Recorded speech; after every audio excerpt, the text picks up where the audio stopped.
Like, it feels weird saying this, but I think I'm kind of living my dream. So you're DJ. And then the crowd goes crazy, which is insane to me. You are a videographer, photographer. Yeah, I could do that. And then Yeah. I like figure it out. I'm like, oh, okay, I can do that. I'm like, oh, I want to do this. I want to do that. It's just like real life ADHD. A dancer, a dance instructor.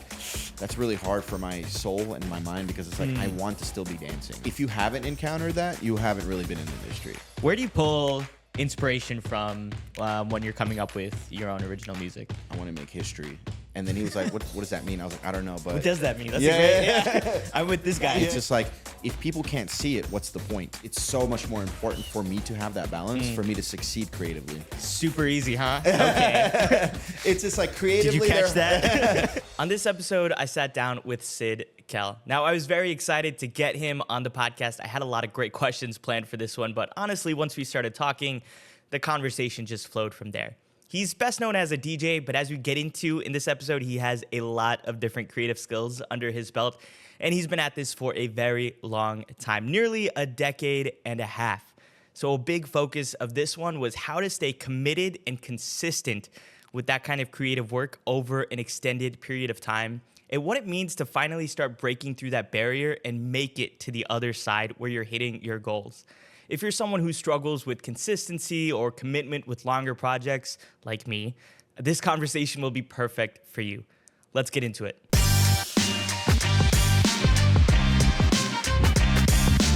Yeah, let's start. Okay, cool. Hey, what's up? What's up? Cold opens, almost knocking the mic over. Cool. I'm sure I'm gonna have to like turn that way down and post. Yeah. All right, well, we can do it again. No. Hey, that was what's up? great.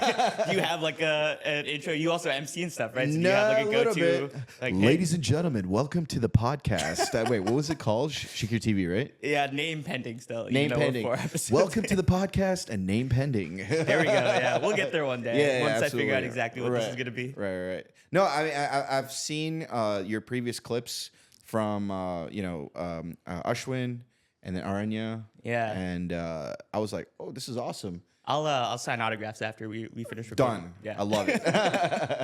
Cool, man. How have you been? It feels like the last 6 months, like finding a weekend for us to do this has been really, really tough. Yeah. I know we about. originally talked in like February or something, or Yeah. January, something like that, and then we finally, and what now is like June 2nd. It's June. Yeah. What is today exactly? June 2nd. June 2nd. Yeah, that's insane. Yeah, it's been a crazy couple of months. People were like, "Yo, how are you doing?" And then like, it feels weird saying this, but I think I'm kind of living my dream because this is like this 6 months is something I've been looking forward to for the longest time. So as a DJ, or like being able to travel every weekend to go play somewhere else, it's like a DJ's dream, right? So it's just like, it's led up all these like 8 to 10 years of hard work has led up to this. For some people, the gigs that I'm doing might not seem like a big deal, but to me, in like the grand scheme of things, just the idea of being able to travel and getting paid for everything, and Some of the stuff too is like still like bucket list stuff that you might have had, Yeah. or from earlier on in your Exactly. career when you first started, and so relative now it might seem smaller, but it's still Right. a big impact to you because of your journey. Exactly. Yeah. And then the confidence that it gives me also, I'm like, okay, so I did it. People actually like what I'm playing and people actually want me to come back out there. So it's been nice. So you're DJ, producer, also you make your own music. Yeah, exactly. You are a videographer, a photographer, a dancer, a dance instructor. Yeah. What am I missing anything? Not yet. Not yet. No. Yeah, you're not missing anything yet, but What's on the radar? Yeah, so I'm actually trying to learn lighting production. Okay. And that's something I just picked up because I launched my production company last year. We've been having to outsource lighting, but that's a new skill that I want to acquire, and I feel like it's very useful to have. As a complete tangent, lighting is my least favorite thing. And I come from a background of being not a videographer, but a video shader. Yeah. Is what I did in college before I went into broadcast engineering, was shading cameras and matching colors and temperatures and everything. Gotcha. And lighting, even though that's probably like half of that job, never figured out lighting. Right. I don't know what you think about the lighting setup here. No, it's great. like as basic as it gets. No, it's great. Yeah. So you have all of those different skill sets that you've done over the course of the last 10, 12 years, give or take, roughly, maybe longer than that for some of them, like dance. How do you balance all of those things going on in your life? Yeah. So I don't. Short answer. That seems to be the answer. I think. Right. Yeah. Right. So the issue is, right, and I'm slowly starting to mature also, and giving myself a little bit more cushion on how, like the whole aspect of mental health and what's important, what's not important. Because before I used to have like a really young mind. I'm like, oh, I want to do this, I want to do that. It was just like real life ADHD. It's not even about one task. It's just like I'll do one thing. I'd be like, I'm bored. Let me go do that other thing. Oh my God. So it's and the way I kind of convince myself to keep doing all these things, it's like, well, if I'm a full-time creative, I need to do multiple things to make a living and pay bills, right? Because it's like if I stick to one thing, I just didn't see myself either big enough or popular enough to be able to like just go in there and be successful in one thing right away, right? So now what I've learned is over the years since I've built my skill, I've gotten better at all of these skills. Now I can like slow down, pick one thing, and then go into it. Because I had a conversation with one of my friends like a year and a half ago. He basically was like, hey man, you got to pick one thing, otherwise the people in the world aren't going to take you seriously. So that's when I was just like, Where does that come from? You think like the jack of all trades, master of none saying? maybe I think so. And I feel like the world isn't willing to accept that people can be good at multiple things. And I've learned that from experience. People are like, oh, you do this, and they're like, oh, and then in their mind, right, they're just like, oh, I don't think he's good at any of those things. But people that know me close, they know that even though I'm not perfect, I'm pretty decent at whatever skills that I tend to pick up and do. So yeah.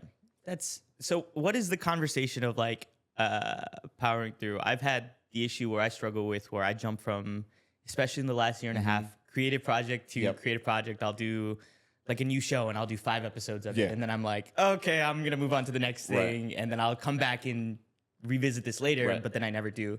So how do you, what's the conversation you have with yourself to keep going down a single creative path? Yeah. So the biggest thing is being self-aware of what your scope and what your brain can handle. Just really understanding why are the reasons that you just stop and move on to other things, right? So initially, the way I've planned stuff out, the reason why I do multiple things, it's like right now I did 6 months of DJing, right? I'm literally taking off the next 2 weeks and just doing dance. Okay. And just taking a complete break. But what's cool about the whole thing is I'm technically not really taking a break from the music side because I'm still listening to music. I'm still processing and my mind is still engaging in the art side of things. So that allows me to stay in that art spectrum. I'm not losing touch with the music. So when I come back, my ears are still trained. I'm still going through it. So that's why, like, if I take a break from something, I'll make sure it's something connected to the thing that I'm doing, but it's still a completely different thing. Okay. You know what I mean? So like photography, right? I never thought I would get into photography for at all professionally, whatsoever. I just picked up a camera and I was like, oh, I like the way this looks. And I started exploring and I went down that rabbit hole and I was like, oh, I actually know a good bit and I'm decent at this. So let me go. And then randomly people will hit me up. It's like, yo, are you free to do this? Yeah, I'm down to make $700 in a day. Let's go. You know what I mean? And I won't like promote it. People just know I do it. So they're like, yo, let's call up Sidd. He's a good backup. And I'm okay with that. Nice. You have all of these different things going on and you have to pick and choose a lot of the times. And you do this full time. What sacrifices have you had to make either professionally or personally to get to where you are? Yeah, absolutely. The biggest thing is my social life. Yeah. There was a good phase where people haven't seen me in months. People have like, Sidd, where are you? How's it going? And they respect the hustle, right? A lot of my close friends. I've also lost a lot of friends because of that. Oh, Sidd doesn't want to hang out anymore. He's busy doing his own thing. And they didn't understand it until like recently where they're like starting to see me travel, starting to see me be in New York or with whatever other stuff that's going on. They're like, oh, that's what he's up to. Because, the whole thing. He wasn't just blowing us off. He was actually working. Right. And well, even then, right? Like, they didn't understand. A lot of people didn't understand the hustle that goes into being able to do this. Now they're like, "Oh man, Sidd's killing it." No, we understand what you're doing. It's just like, man, I needed that last year when I was going through it. You know what I mean? Because it's like you try to hit up friends, and people don't know how to react per se. Because I have friends now, but like when I first started off, I didn't have that many friends in the industry, so all my friends were just doing. So it was pretty lonely at times, but yeah. How did you cope with that? With originally starting out, not having friends in the industry, you're going through a journey that then a lot of the people around you probably aren't familiar with. How did you cope with that to get out to the other end? Yeah, just honestly networking and making sure I was in places that I felt comfortable. because that was the biggest thing for me, is just like going to a lot of events and networking events, and then musicians, and then like, oh, you make music, yo, I make music, let's have a conversation, let's talk. What's your SoundCloud, what's your Instagram? Oh, that's cool. And then obviously at SAE, like when I went to college there, I made a lot of good friends. One of my best friends now, I actually was in college with him, and Okay. we met on accident. It wasn't even like, he wasn't even in my class or anything. He was just walking by, and he was just like, the way he was walking, we just met energies. But anyways, point being, fast forward to now, the way I got through the other end was just making sure I was in the right places within the industry that helped me grow what I wanted to be, if that makes sense. What about your friends who are on a different creative journey to you, or maybe not even a creative journey Yeah. at all? What about your friends who aren't in this industry? Yeah. Do you still feel like you have strong connections to them? Have they weakened? Ultimately, how have those been impacted? Yeah, so with some friends, it was a roller coaster at the beginning, but now it's like I'm taking more time off from what I'm doing, and trying to reconnect with my friends and just make sure I'm there for them. I literally do like, monthly check-ins on everybody. I'm just like, yo, what's going on? I just want to check in, see how you guys are That's doing. really cool. Yeah, because I feel like people don't do that enough, even though you're Yeah. so busy. And when they hear from me, they're like, "Oh, you're just randomly calling us? That's nice of you." And they don't like, even with their own friends, they're like, "Yo, even our regular friends don't do this." You know what I mean? So I try to make that an effort, and it's usually like when I have long drives. So I'm just like, instead of listening to music, because I have to take a break, man. just Like, call somebody. Yeah. I'll just try to like catch up on phone calls and stuff. It helps. You can Yeah. only listen to the same song so many times. Right.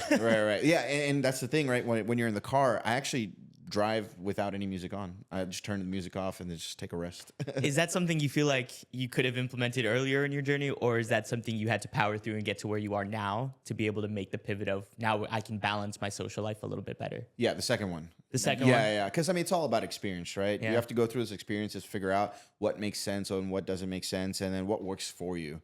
So now it's just like, okay, I know where I'm at in my career. I know how to, pivot out of it or do whatever I need to balance it off. Because you were asking about like work-life balance earlier. Now it's so much more important for me to have that balance, for me to succeed creatively. Before I was just trucking through it and just trying to get to a certain level in my career. But now I'm there. Now it's just like, okay, now that I'm here, I'm pretty good at my skills at what I'm doing. Let me go ahead and, work-life balance, and don't like burn out immediately. I think I've been in that stage before Yeah, where I've yeah. had to power through. And I think on some things, I've definitely, for better or worse, I slowed down on the creative side. Sure. Yeah. Because it was just too much. Like I Yeah. feel like I lost relationships or I lost connections. And then ultimately I was like, I don't know if this is worth it. Right. So what was the conversation with yourself as you started hitting these challenges where you told yourself, this is worth it, this is something I want to keep going through with? Right. So one time my mentor asked me, what's your goal in music? What are you trying to do? And I literally was like, I want to make history. And then he was like, what does that mean? I was like, I don't know, but What does that mean? That's Yeah, a great, yeah. I'm with this guy. yeah. It was just like, what does that mean? I was just like, I don't know, man. Like, I just want people to talk about the music and the difference I've made. And it doesn't necessarily have to be in music, right? It just something in the world that's out there that people like I've left a mark on them, where they're like, oh my God, Sidd Kel is this, and that. And then he's funny and he's changed my life in this way. So I feel like that's my goal in life, maybe through music, maybe through my words or my personality, whatever it is, right? So he asked me that, and that's what I said. And then he was like, oh, okay. And then we just walked away. And then I kind of started building my life on top of that. And I think now it's like I have these ridiculous goals that only people that are going through that hustle can, understand what that means. You know what I mean? It's interesting that you bring that up. I think part of the reason that I'm really excited that you're here, Yeah. and that I was going to wait, honestly, until this was more established before I reached out to you, because you were somebody that when I started this, I Okay. was like, this is like a wish list. I have a couple people on my wish list. You were on there. And then I saw you responded to one of the clips of, I think, Orania when he was on here. exactly. And then I was like, okay, I can do this. All right, cool. Right. But I was really excited to have you here just to gush a little bit, in that I feel like you're one of the people that are in this space that when I tell other people about who are not connected, they still know. Oh, If wow. I That's say awesome. like, oh yeah, DJ Sidd Kel, they're Right, like, right, oh right. yeah, I've seen his stuff like Yeah, on yeah, TikTok. that's or I've all- like that's amazing, heard of yeah. one of his concerts. So I'm, you're already kind of on that journey. So that's why I'm like especially excited Right, that you're right, right. here. No, thank you. Because of all of that. Yeah. I want to like shift conversations and pivot over Yeah. now to dancing a little bit. Mm-hmm. I didn't realize how big how big dance was as part of your life, and since you've come Yep. over and we chatted before we Yeah. started, I realized that it's much bigger. But we met for the first time at Georgia Tech at LaCie, LaCie, the yeah. traveling competition Yep. that was hosted at Georgia Tech this year, and I saw that weekend on your story that you were at teams practices, or you were maybe at the academy or something. Yeah. But then I was like, oh, this specifically classical dance is a big part of your life. Yeah. How much does that resonate with what you do as a DJ? I feel like the dance side of things is the reason for the most part that I am a DJ, because it's like back in the day when I was on GT Pulse, side note, LaCie, I like to brag about this, but I was on the team when LaCie came to Georgia first time. I also didn't know you were on GT Pulse. Yeah. I founded GT Pulse. I didn't know that either. Whoa. Yeah, this was back in the day, but that's a whole nother part of my life. So with the dance side of things, right? Like, I forget who, Naeem, he's the one that got me into DDN, and he was just like, yo, this guy's really, really cool. You guys should, he makes dope music, this and that. So that's when, through dance, because I met Naeem in, was it Maryland Mayuri, which was another classical comp. Yeah, I've heard of that one. And he was one of the, I guess, the people on the board that was just helping out and whatever. So I didn't even know who he was until he, a couple of weeks later on, reached out. He was like, yeah, I'm a music producer. I do this, and you should join this DDN sound thing that we're doing. And then I was like, holy shit, there's a whole, world of dance mixes that I can do. Because I was only making mixes for Pulse at that time. And I didn't know like other teams also needed mixes. Yeah. So that is how I got into like the mixing side of things. And then we started networking, and through that I got DJing gigs, and then I got, randomly like, oh, you make mixes. Oh, okay, wait, do you DJ too? I'm like, yeah, I do. And then they're like, okay, cool. Can you do this comp mix for us? And then can you also come DJ our after party? I was just like, holy crap, yeah, I guess I can. Yeah. Cool. And I just didn't even know that was an option. So that, like, it was one of those things like you just have to like, I wasn't faking it obviously, but it was like, yeah, I could do that. And then I like figure it out. I'm like, oh, okay, I can do that. You got to take the leap of faith. Right, sometimes. exactly. Yeah. You just trust So yourself. that's essentially how it kind of, goes hand in hand. It's like I started off dancing not knowing that I was going to get into DJing, because it was just part of my life at that point, right? So when I did the music, that is what connected it, like the DJing, live DJing, and the mixes and all that stuff. I know that your family has a history with classical music. You've done it all your life. I think everybody has kind of a dance form, maybe if they're a dancer that they attach themselves to for whatever reason. I have a lot of cultural significance with Garbaras. I know my old roommate has a big background in Bhangra, and so Bhangra always sticks out to him as deeper hitting than any other dance form. What is it about classical that really sticks with you after all of these years? Well, obviously the biggest thing is like the culture part of it, right? I'm South Indian, so we kind of grew up into it. It's always been around. I really love how structured the dance form is, and that's what because my life is controlled chaos. So that's like when like there's some particulars in my life that I can't move out of that. Like this needs to be as is, and it needs to be like in a certain structure, right? So dance is one of those. Bharatanatyam is one of those things for me, because everything is like straight lines. You have to have a certain form. Real quick, is there a difference between Bharatanatyam and is like classical and umbrella, and then there's other types of dances underneath that? Exactly. Yeah. Okay. So Indian classical dance has several, I think it's like 8 or 9 major dance forms, because you have Kathak, Odissi, Manipuri, Kuchipudi, Bharatanatyam, Kathakali, and I know there's a few more that I'm missing. But yeah, and those are all from different parts of India. Gotcha. Yeah. So Bharatanatyam is from Tamil Nadu. All right. in Gotcha. South So India. you specifically do Bharatanatyam. Exactly. Okay. Exactly. Yeah. So here, when you say classical, right? Yeah. It's an umbrella term that's used for all genres, and then like it's easier to call it classical instead of saying like, oh, And I do Kathak. The competitive dance scene will Exactly. dip into all of them, I imagine. Exactly. Right? Yeah. Okay. But I think a majority of the classical DDN part is like Bharatanatyam and Kuchipudi. Okay. And then we have some teams that do Kathak and Odissi, and they explore into the actually Kathak and Odissi mainly. Yeah. Outside of Bharatanatyam. Gotcha. All right, cool. Back to where you were. Yeah. Thank you. So so with Bharatanatyam, right? Obviously, I grew into it, and then I just liked the structure and the the hard footwork, and it's just fun, man. Like I don't know how else to put it. Like I relate to it because it's fun. I've been doing it, and then and then I don't know. People reach out to me a lot of times saying, "Hey, we love watching you dance." And to me, that's crazy because I'm just like, dude, I have so much work to do. Like, I don't think I'm good at this. I don't think I'm good at that. But then when I like put out like a practice video, I just put one out last week. I got more likes on that than I did on any of my music, which was hilarious to me. I think you can see when someone is really enjoying what they're doing. Right, exactly. Yeah. And that's the thing for me. Like with dance, Bharatanatyam specifically, I love it. Yeah. Yeah. I think that's always a big thing. Like when you're dancing on stage, and the critique is always look like you're having fun, Right? And you're always there like dead tired, and you're like, I'm tired. Yeah. But if you're really enjoying it, it just comes naturally with it. Exactly. Yeah. I think what always has stood out for me, and I was not surprised, but I very much enjoyed it a lot more than I was expecting to when I went to Lesia, was all of these different types of dancing. When you add that story element to it, like you're doing at these competitions, or I guess in general, it has this built into all of these different classical dance forms, is how do you tell a story without using words? And then just finding a different way to get your story, get your point across. Exactly. And that's always super, super impressive to me. That's why I feel like stuff like Garba Ras, I'm biased, and like the classical scene, even though fusion I think is easier to relate to. You have this massive DDN fusion scene, because you're able to stop and tell stories and use words and everything.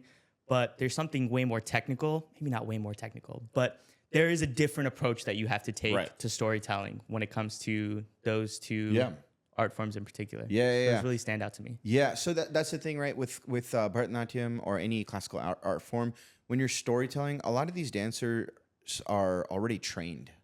So it's like the level of training is much higher than it is for like fusion dancers. And I don't want to speak for the whole fusion circuit, right? But like, I don't know what the number is, but like how many of them are actually training since they were 4 or 5 to be Bollywood dancers at the end of the day? Because most of the time they get interest if they see like a Bollywood movie or something when they're like in middle school, and then they'll go to a class and this and that. And a lot of them end up becoming like the leads on the teams and whatnot. But a lot of people, like for me, example, like I never did Bollywood until I came into college, and I was on a Bollywood team. And I just learned Bollywood right then and there. And I feel like that's the case for a lot of people too. Yeah. So, and I feel like that plays a aspect into like the idea of being able to storytell. That's why like it is hard also on the fusion side of things, but the classical side, dancers are a lot more trained to be able to tell that story technically. So it's hard and easy at the same time. You know what I mean? Because it's like they already know the technique and they already know everything. So like, hey, we want to do this and choreo it. But with the fusion side, you have to be able to tell that story much better. If that makes sense. I don't know. No, I think you're right. Yeah. Because you can't use words. I mean, as humans, that's what we do, right? Right. And we're having this podcast interview, whatever you want to call it. Yeah. It's all words. We're not sitting up here dancing, going through your life story or anything. So that would take some time. It'd be a lot tougher. I'll say I don't have the choreography skills implanted in me to be able to do that. Maybe if I started when I was 4. Yeah, maybe. I don't know. To get there. Hey, it's never too late. It's true. Never It's too late. I don't know. You should see me on the dance floor sometimes. Sometimes I pull the card where I'm like, I used to dance competitively. Right. And they're like, oh my God. Wait, did you actually though? Well, Ross, on the Ross team. Okay. And then they're like, I'm on the dance floor, and they're like, yeah, time to, walk the walk. And I'm Right. like, hold on. Completely different dance form. Hey guys, just cutting in to say thanks for listening and making it this far into the episode. I hope you're enjoying it. And if you are, please leave a like or subscribe or follow, depending on which platform you're listening or watching this on. And for future episodes, let me know who else you want me to talk to in the comments down below. Thanks for your support, y'all. Let's get back to it. Let's go back to music and go back to your professional life a little bit more. You talked about you're hitting all of these goals that you've had for a long, long time. How long have you been working at this? I know you talked about it was 2011 when you were getting your start in Yeah, it's like music 2010, originally. 2011, something like that. So in that range. So it's been a long time coming. What are some of the goals that you've crossed off your list in the last 6 months? Oh, well, in the last 6 months, I think the biggest one has been to travel as much as I've traveled, being able to go to all these different cities.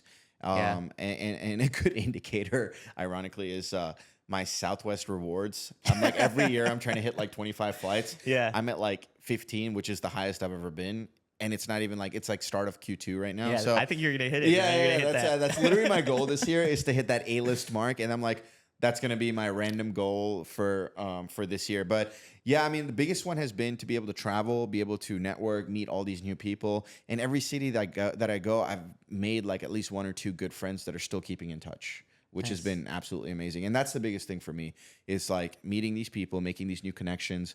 I don't even care if any gigs come out of it in the future, but it's just like just knowing, holy crap, there's these amazing human beings in everywhere. Being able to meet other people in the industry who exactly think or want to work the same way that you work. Or they're just an awesome vibe. Or they're just awesome vibe. Yeah, there's also that. I mean, that's for me, that's first, and then everything comes after that, you know? All right. Like I want to be able to like hang out with people and not have to worry about like, oh, is this person going to screw me over or something like that? You know what I mean? Yeah. It's anyways, that's a whole nother story. Well, not to get into like the nitty gritty, but do you feel like some of that you've had to encounter some of that environment? Oh, absolutely. Yeah, with competing? Yeah. If you haven't encountered that, you haven't really been in the industry. You know, there's always going to be a negative aspect to anything that you do, but it's how you deal with it, right? That makes you who you are and how you come out on top. Yeah. So, yeah, I mean, I've definitely had terrible experiences, but it's just like, to me, the way I look at life, right? It's like when you have something good, something bad has to happen to balance it off. You can't keep having good, because the more good you have, whenever that bad happens, it's going to be really bad. So I'd rather have it like in the middle, just dealing with random stuff here and there. I think like balance Exactly. in that sense, where there has to be good. Yeah, exactly. I just feel like that's how the universe is made. And obviously it's my own personal, perspective on life, but it's been true so far. So Okay. Are you worried about that other shoe falling and No, I'm not worried. I feel like I have enough life experience to be able to handle it. Okay. If anything does happen, that's why I'm not like stressing out about it. I do stress, but like not about that. You know what I mean? It's just like if something bad happens, I'm like, okay, it happened. Okay, now we just got to deal with it. Let's move on. That is an interesting perspective. You said something to me before we started recording. Yeah. That really like resonated with me in a way, where you said the advice you got from your parents was maybe not advice, but something that they wanted from you was to be happy, but not to be lost. Right. When you were on this journey of finding yourself, to find happiness and not to be lost. How has that guided your decisions in terms of building up into this industry? No, absolutely. I think that's helped me a lot. That outlook has helped me a lot, because it's like, if you're lost in this world, right? And here, I don't want to take, put it out the wrong way. It's okay to be lost, right? But it's like, don't get comfortable in that lostness, if that's a word. Because what happens is a lot of people, a decade into is like, I just don't know what life is anymore, and then they like being lost, and they're always like searching for new things. It's like, once you try some things and you're good at something, stick to it for a little while and figure it out. But for me, basically coming back to me, it's helped me a lot, just because it's like, I try one thing and obviously I have all these skills, right? All these skills I've tried and I'm like, okay, this is good. Let's move on to the next one. Okay, this is good. Let's move on to the next one. Now I've hit a wall where like, I need to stop doing that. I need to build a career in one thing and figure out what that is and pick 1 or 2 things and kind of stick to that. And that's helped me to kind of get there. Okay. Gonna jump back to DJing. I'm jumping all over the place. Do it, because this is how my mind works. Keeping you on your toes. No. I'm actually in a very comfortable spot right now. Great, yeah. Hey, that's a courtesy of that chair there. Fantastic. I got that from some friends before I moved. So okay, cool. Anyway, so one of the coolest things that I've seen come out the last couple months, and now will get even bigger in the next couple months, is the Electric Desi tour. Oh, yeah. That's happening. How does a project like that come together, and how do you build it out into something that can be a tour where you're structured at hitting multiple cities with multiple different people? Yeah. working probably with slightly different approaches here and there. How does that something like that come about? So to be honest, I can partially answer that question because a lot of that credit goes to Umsul, because it is his event, Electric Desi. So I've known Umsul before, his, the virality and, everything before he became famous and all that stuff. Like we used to do mixes back in like 2018, 2019 for different dance comps and stuff. And then he's been so consistent. He's just been so good at whatever he's doing. And that is the reason why he is where he is. But he had this crazy idea and he was just like, let's just do this thing. And then again, I've known him for a while. So he was just like, Sidd, I want you to come play your music, whatever you like, and whatever the stuff that you've, on the mixtapes that you were playing before. And I was like, really? Are you sure, the crowd wants to listen? He's like, nah, we're going to do it. And then he just organizes everything. I just show up and I, DJ.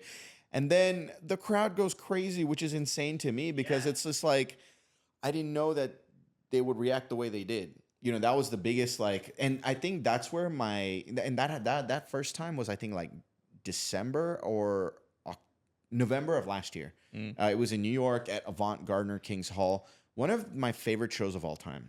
I think that's probably like my top 3 shows that I've ever Just because played. it was the first time where It was just like I played the music I loved and I've made myself all these different mashups and remixes and I was able to play. And then the crowd reacting to every single one in what I intended it to be. You know what I mean? And I was like, oh, they like that. that's got to be really affirming, right? Oh my God, yeah. During COVID, you're putting out Yeah. things on social media and you're getting these likes and these views and these Exactly. comments, but to see a crowd with stuff you've made. Exactly. And that's the thing, right? And then we've just been doing that successfully for every event that we've done. And if we haven't sold out, we got pretty close to it for every single event. So now that confidence has helped us, put this whole, tour out. And now we get to tour with all these amazing, DJs and artists that are, traveling with us.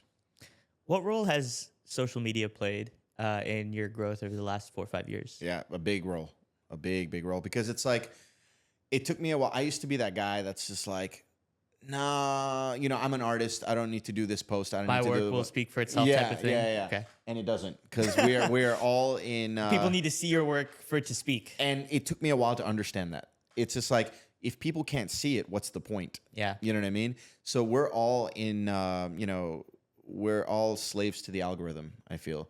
So it's like you have to feed the algorithm what it wants for you to get to where you need to go. So for some part, I had to learn how to do that. And I was just not that person. Now I finally, like in October, I hit like 2 weeks of just content straight up. And then my follows and likes and people seeing my stuff just went up automatically. And I was like, I hate that this happened. Now I have to do this. Yeah. It's like, You shit. put this extra pressure, Right. this additional thing you have to add to your list. Yeah. So yeah, I had to turn into this content creator that I didn't know that I had to do. You know what I mean? I was just like, I thought I was a DJ. I thought I was, and there's like, no, in today's world, you have to be a content creator first, and then everything comes after that. We'll add that to your tally from the start of the Exactly. episode. We're going through. What changed in your content from when you first started to now? You think you've kind of figured out the algorithm? Yeah. What adjustments did you make to get to where you are in that sense? Yeah. Oh, so the biggest thing is learning people's attention spans. Like the first 3 seconds, the first 4 seconds. Yeah. It being the hook right away. Like when I record my, mixes that I'm doing, like when I'll do the video thing and everything, there's always like this massive intro that I have. And for me, musically, I have to have intros. It needs to musically That's make tough sense. With music. You build up. Yeah, but people don't care about that. Yeah. You know what I mean? So I'll make this video and then it happens like 80% of the time. I'll cut out the first 20 seconds because it's like leading into, I was like, yeah, they're not going to stick around to listen to the thing that matters. Yeah. So I literally cut it up to the pre-drop and it'll be like, and then whatever the main drop is, then it drops. And then it's like, oh, people like that. Okay, cool. And it took me a few times of doing that to like get used to the idea of that was okay. Cause it was like in my mind, I was like, artistically, this is not good. This is not okay. I can't do this. But then I was just like, okay, this is what people want. We're going to give people what they want. I'm going to pivot over a little bit more to the business side. And I don't know, you don't have to give me numbers or anything. I don't know how comfortable you feel about that. But as a percentage, what is your revenue breakdown to be able to do this full time? How much is coming from DJ sets at clubs? How much is coming from weddings? How much is coming from teaching or managing the dance studio? What does that percentage breakdown look like? Yeah, absolutely. So the biggest thing I would say is DJing is probably about 50 to 60% Okay. of what I'm doing right now, and about 30% of that is dance, and then 10% is everything else, random All right. Just random like gigs here and there. random gigs. Where do you want to be on that split share where you'll be like, oh, this is the goal. This is how I want to be making money in the future. Yeah, to be honest, I don't know yet. Okay. Because it's like the last year leading into this year has been the first time where I've been able to make that much out of DJing. You know what I mean? So I'm still trying to like figure that out right now. But I don't know. I still love dance because like there is a world that I thought of where I was like, I'll never be in dance and I'll just be doing DJing. But then I was like, that's really hard for my soul and my mind because it's like I want to still be dancing because that's my like my passion away from work. And work right now is music and DJing. So it's like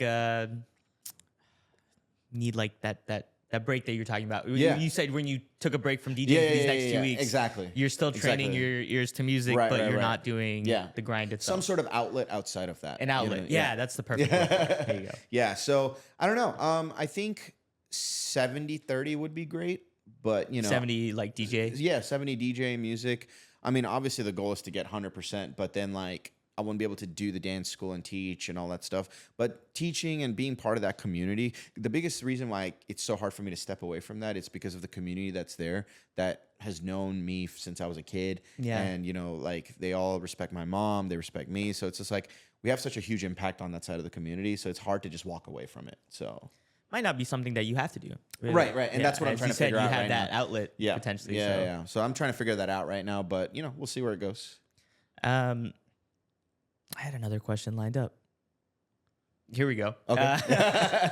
Have you made any money off of social media or content that you put out online yet? Not directly, Okay. because so far, all the stuff that I've been doing are mashups, right? So you can't really, it's not my Can't really music. monetize that. Yeah, you can't monetize that. But I am going to start taking YouTube seriously this summer and see where that goes.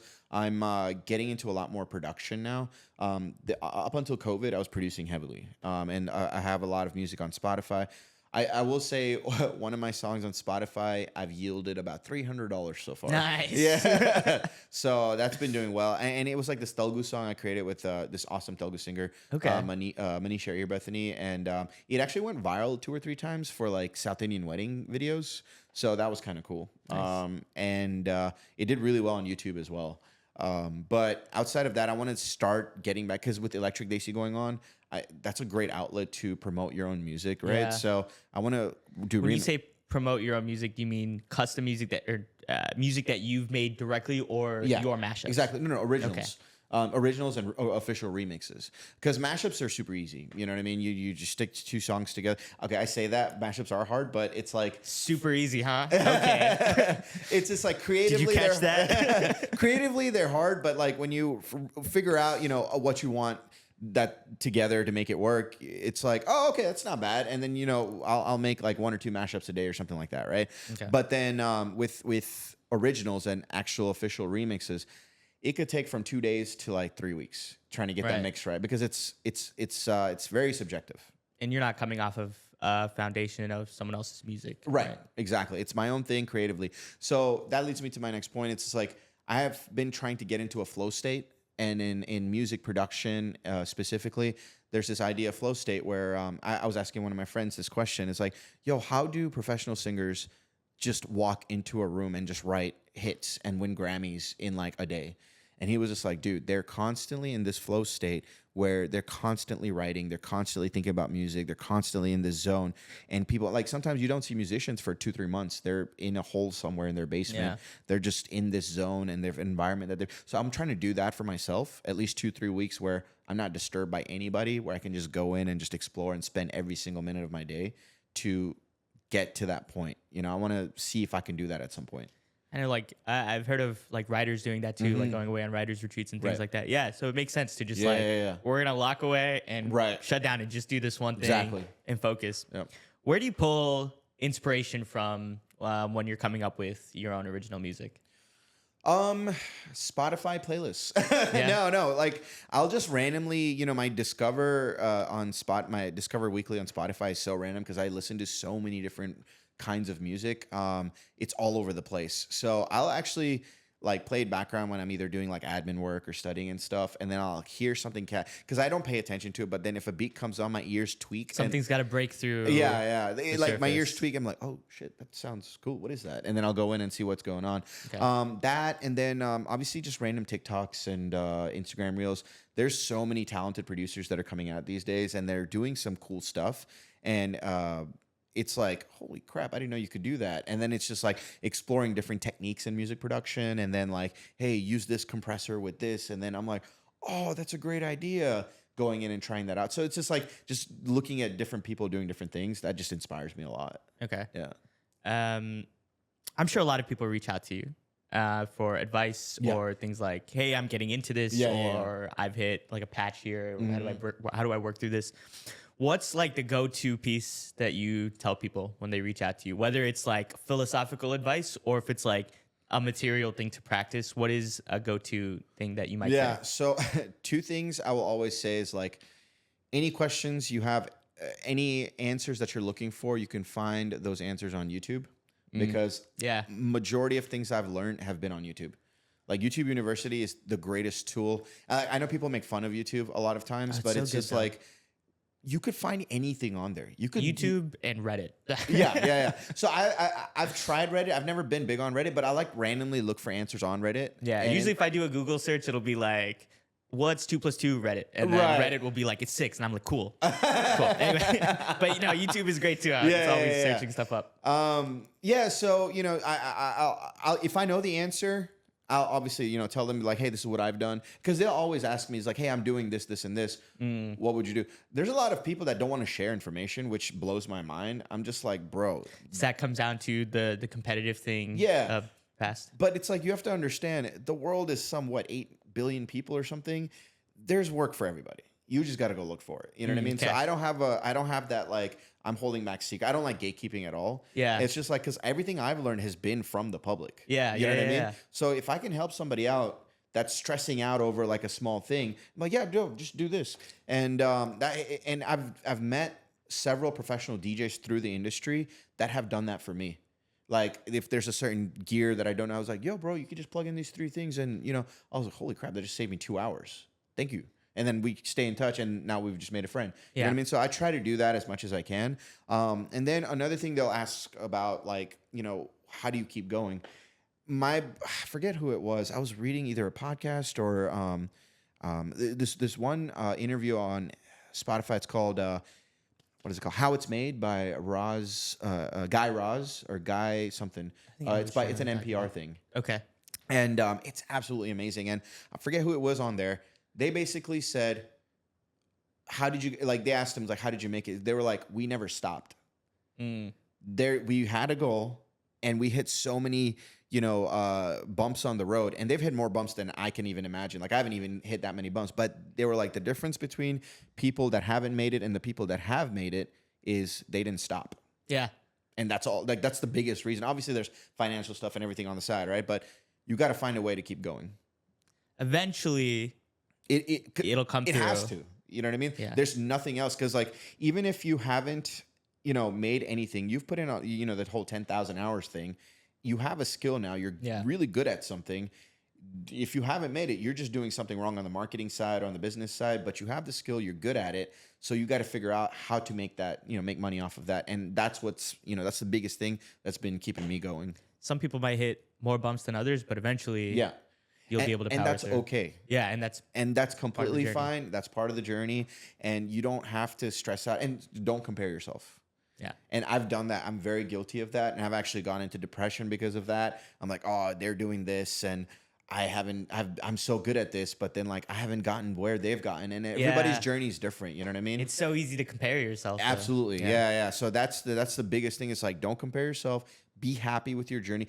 Be happy with the idea that you get to go on your journey. Yeah. Some people are too scared to even start. You know what I mean? So that's where, that's what kind of... It's about the journey, not the destination. Exactly. But the destination does feel pretty nice. Right. Absolutely. Once you get there, we're like, all right, I'm tired. I'm going to take a nap now. I do like what you said about like competition and gatekeeping in particular. Like one of the things when I had Ushman on the first episode, when I first saw his work, I initially viewed him, this was like 2 years ago, originally viewed him as competition. Oh, And then, yeah. and then I like looked at it and I was like, okay, but there's a reason that he's finding success. And then I was like, oh, because, you know, he's doing these things. Right. This is really cool. And then he saw what I was doing and he was like, oh, he's doing it differently. Yeah. This is cool. And then eventually we talked and we kind of learned from each other what we were doing differently. And then we realized where we wanted to go and work together. And since then, it's really cool to then be able to reach out to somebody and be like, hey, I have this idea. Right. What do you think? Or how would you implement this? Or, you know, give me feedback on this. One of my favorite books that I ever read is called Steal Like an Artist. Oh, I've heard of it. Yeah. And I feel like it's right there on my bookshelf. You Nice. probably can't see it because it's like a 90-degree angle. but yeah, I mean, the whole premise is essentially like about drawing inspiration from things around you, Yeah. collaborating and things like that. Yeah, and I feel like collaboration is such a beautiful thing. It's just like you're never too good to collaborate with any, like, you know, don't ever think that you're too good to be able to collaborate with some. I mean, obviously it has to make sense to a certain extent, but like if you're on the same creative space and the same wavelength, like it shouldn't stop you from collaborating with that person. You know what I mean?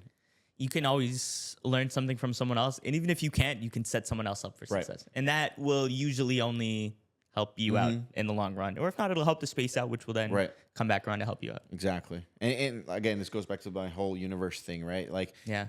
I'm a huge believer of karma. You know, good karma, bad karma, all that stuff. It's just like help as much as you can because good karma is always good to have.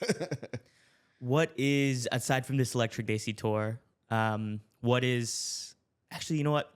Let's come back to something that you mentioned earlier. You talked about starting your YouTube channel and getting into the production space. What does that look like? How is that different to what you're currently doing? Yeah, so I've been trying to start the YouTube channel since like 2019, and then and then COVID hit, and then Hey, look, it's only 2024. Right. So. Hey, better late than never, right? Better late than never, yeah. I mean, so I was okay. So the whole thing with this YouTube channel thing was just like because I was in cinematography, it had to be perfect, right? But then as I went more and more and more into it, I was just like, dude, I'm trying to chase perfect, which is not realistic The biggest at all. thing that advice that I keep coming back to, I even got this talking to someone else literally last week. Yeah. Just this person texted me out of the blue because I was deciding whether or not to do a certain project. And he was like, just start. Right. And no matter what happens, you will always get better. So just start now. Right. And then, you know, from where you are, and you'll get better no matter where you start. So just do it. Right. And basically on that note, right, I've been trying to start for the past 6 months, but I had a legitimate reason that I wasn't able to because I just didn't have time. But now I'm kind of off for the next few weeks. I'm like, okay, I'm starting something. And basically the idea is what's different is obviously I'll be posting more on YouTube, and then it'll be longer stories about everyday life, you know, versus me just doing mixes. Like vlogging and behind the scenes Exactly. stuff? Okay. Exactly. Like vlogging behind the scenes. And then I'm rebuilding my studio in this new spot that I'm moving into. So you'll see a lot more videos of me like actually making music instead of just mashups and stuff. And that stuff will go on YouTube because, you know, they want longer content on there and stuff. So that, and then I haven't produced any music like original stuff in a while. I have a lot in the vault, but I haven't finished anything in a while. So my goal is to at least have an EP of some sort by the end of the summer. And then I have like 4 remixes I'm doing for other singers. So I just need to get in the studio, get into that flow state, and then finish these songs. And I think that'll help me artistically.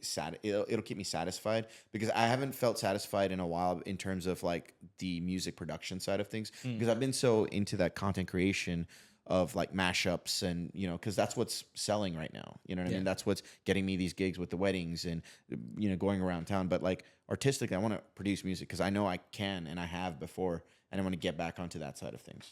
Are you worried about once you get this YouTube channel set up and then you have these vlogs and these BTS scenes, then you're producing your own music, going out doing gigs? Are you worried about come the end of summer, your ability to balance now all of the things? Are you worried you're stretching yourself too thin, or do you think you can set up the structure in which? So I think I want to figure out the structure. I don't know. You know, I once I do it this summer, then I'll be like, okay, this works, this doesn't work, take it out. And I'm not going to beat myself over it. If it doesn't work, it doesn't work, and I just move on. At least I tried. That's great advice. Don't beat yourself. Yeah, it's just over like, trying something. Yeah, it's like the faster you sit there trying to figure it out and beat yourself, the longer it's going to take for you to move on from it, right? Yeah. So for me, and I learned that from Gary Vee. He was just like, dude, make your decisions quick and move on to the next thing. It is what it is. It is what it is. You know, there's no reason for you to sit there and beat yourself up over it. But I know I do have a structure and I have stuff in place because I really do want to do it. It's not like it's not something I want to try. I really want to do it. So I vlog a lot on my stories. I do see that. And they're freaking hilarious. And I look at it after a while, I'm like, oh my God, I can't believe I posted that. Yeah.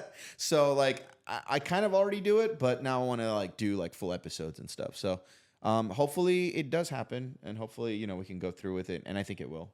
So Nice. Well, thanks for coming over. oh Thanks man, for thanks sitting for down. having me. Yeah. This was a ton of fun. Yeah. And I don't know. I'm definitely, the goal is to buy a ticket to some sort of electric Desi show coming up soon. Yeah. So We're trying to bring it to Atlanta. Haven't had any luck with the venues, but hopefully soon.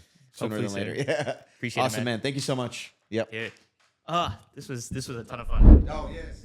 Hey guys, thanks for listening, and I hope you enjoyed the conversation and were able to take something away from it. Like I said in the open, this is not even remotely everything that I wanted to talk to him about, so I hope to have him back on at some point in the future to revisit some of those topics. Now, if you want to see more of these conversations, please go back and listen to some of the ones that I've done previously. They're also all a blast. And for who I should have on next, please let me know down in the comments below. And if you want to support this page and see more of these types of conversations, leave a like, subscribe, or follow on whatever platform you're listening to, and maybe tell a friend. It'll be a good time. Thanks, y'all.